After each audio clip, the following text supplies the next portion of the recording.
മുറിച്ച മുടി കേന്ദ്രത്തിന് അയക്കണമെന്ന മന്ത്രി വി ശിവൻകുട്ടിയുടെ പ്രസ്താവനയ്ക്കെതിരെ ആശമാർ. സംസ്ഥാന തൊഴിൽ മന്ത്രി ഇത്തരം പ്രസ്താവനകൾ നിർത്തണം. തൊഴിൽ സമരത്തെ 50 ദിവസം അപമാനിച്ചിട്ടും മന്ത്രിക്ക് മതിയായില്ലെന്നും ആശാ സമരസമിതി നേതാവ് എം.എ. ബിന്ദു പറഞ്ഞു. മുറിച്ച മുടിയുടെ 60% കേന്ദ്രത്തിനും 40% സംസ്ഥാന സർക്കാരിനും അയക്കാമെന്നും ബിന്ദു പറഞ്ഞു. മൊത്തമായിട്ട് കേന്ദ്രത്തിന് കൊടുക്കുന്നത് ശരിയല്ലല്ലോ. കാരണം ഇത് 60-40 ആണല്ലോ ഇതിന്റെ ഒരു പാറ്റേൺ. അപ്പൊ 60 ഇവിടെ കൊടുക്കാം, 40 അങ്ങോട്ട് കൊടുത്തു വിടാം. അത് അവര് തീരുമാനിച്ചാൽ മതി എത്ര വേണമെന്നുള്ളത്. നാണമില്ല ഇതുപോലുള്ളൊരു പൊസിഷനിലിരിക്കുന്ന ആളുകള്. തൊഴിൽ മന്ത്രിയാണ് കേരളത്തിലെ സംസ്ഥാനത്തിലെ തൊഴിൽ മന്ത്രി.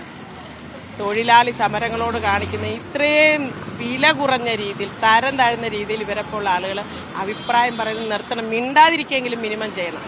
അപ്പോൾ ഇത്രയും തരം താഴത്തില്ലല്ലോ.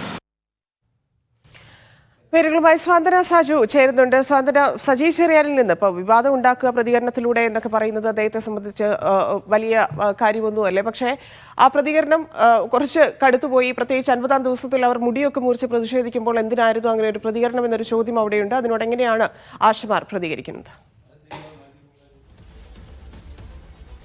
ധന്യ, ഇന്ന് സമരത്തിന്റെ 50-ാം ദിവസമാണ്. രാപ്പകൽ സമരത്തിന്റെ 50-ാം ദിവസമായിരുന്നു. അതുപോലെ തന്നെ ഈ നിരാഹാര സമരത്തിന്റെ 12-ാം ദിവസവുമായിരുന്നു. സമരം ശക്തിപ്പെടുത്തുന്നതിന്റെ അല്ലെങ്കിൽ സമരത്തിന്റെ മറ്റൊരു തലം എന്നോണമാണ് ഇന്ന് രാവിലെ ആശാപ്രവർത്തകർ ഈ സമരവേദിയിൽ മുടി മുറിച്ചുകൊണ്ട് സമരം ചെയ്തത്. അതിൽ 2 ആശമാർ പൂർണ്ണമായും തന്നെ തല മുണ്ടനം ചെയ്യുകയും ബാക്കിയുള്ള ആശമാർ ഭാഗികമായി അവരുടെ മുടി മുറിക്കുകയുമാണ് ചെയ്തത്.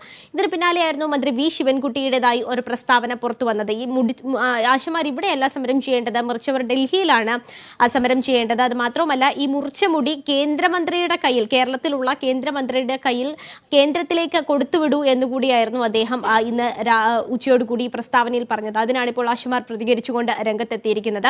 60% മുടി കേന്ദ്രത്തിന് കൊടുക്കാം, ബാക്കി 40% മുടി കേരളത്തിന് തരാം എന്നാണ് അവർ പറഞ്ഞിരിക്കുന്നത്. അതിന്റെ കാരണം എന്ന് പറയുന്നത്, നമ്മൾ ഈ സമരം തുടങ്ങിയ സമയം മുതൽക്ക് തന്നെ ഈ മന്ത്രിമാരുടെയൊക്കെ പ്രതികരണങ്ങൾ കേട്ടിട്ടുണ്ടെങ്കിൽ നമുക്ക് മനസ്സിലാകും തന്നെ ഈ 60% ഈ സ്കീമിന്റെ പൈസ കേന്ദ്രവും അതുപോലെ തന്നെ 40% കേരളവുമാണ് നൽകേണ്ടത് എന്നുള്ള ഒരു കാര്യമാണ് ഇവർ തുടക്കം മുതൽക്ക് തന്നെ പറഞ്ഞുകൊണ്ടിരിക്കുന്നത്. അതുകൊണ്ട് തന്നെ 60% കേന്ദ്രത്തിന് കൊടുക്കാം, ബാക്കി 40% നിങ്ങളാണല്ലോ തരേണ്ടത്, അതുകൊണ്ട് തന്നെ 40% നിങ്ങൾക്ക് തരാൻ മുടി എന്നുള്ള രീതിയിലായിരുന്നു ആശമാരുടെ പ്രതികരണം. അത് മാത്രമല്ല, ഇത്രയും വലിയ ഉയർന്ന തലത്തിലിരിക്കുന്ന ആളുകളാണ്, ലോക്കൽ കമ്മിറ്റി നേതാക്കളോ അല്ലെങ്കിൽ ലോക്കൽ നേതാക്കളോ ഒന്നുമല്ല, ഈ മന്ത്രിമാരാണ്. അതായത് ആളുകൾ തിരഞ്ഞെടുത്ത് വിട്ട മന്ത്രിമാരാണോ ഇത്തരം പ്രതികരണങ്ങൾ നടത്തുന്നത് എന്നുള്ളതാണ് തങ്ങളെ അങ്ങേയറ്റം വേദനിപ്പിക്കുന്നത്. അപ്പോൾ തങ്ങളുടെ കൂടി വോട്ട് നേടിയിട്ട് ജയിച്ചു വന്ന ആളുകളാണ്. അതുകൊണ്ട് ഇത്തരം തരത്താഴ്ന്ന പ്രസ്താവനകൾ നടത്താതിരിക്കാൻ മന്ത്രിമാർ ശ്രദ്ധിക്കണമെന്ന് കൂടി ആശമാർ പറയുന്നുണ്ട്. പ്രത്യേകിച്ച് കഴിഞ്ഞ ദിവസങ്ങളിലൊക്കെ തന്നെ ഈ 50 ദിവസത്തെ സമരത്തിന്റെ ഒരു ഇത് നോക്കുകയാണെങ്കിൽ നമുക്കറിയാം തന്നെ പല ഘട്ടങ്ങളിൽ പല മന്ത്രിമാർ ഇവരെ ആക്ഷേപിച്ചുകൊണ്ട് രംഗത്തെത്തിയിട്ടുണ്ട്. അത് മന്ത്രി വീണ ജോർജ് ആയാലും അതുപോലെ തന്നെ ധനകാര്യമന്ത്രി ആയാലും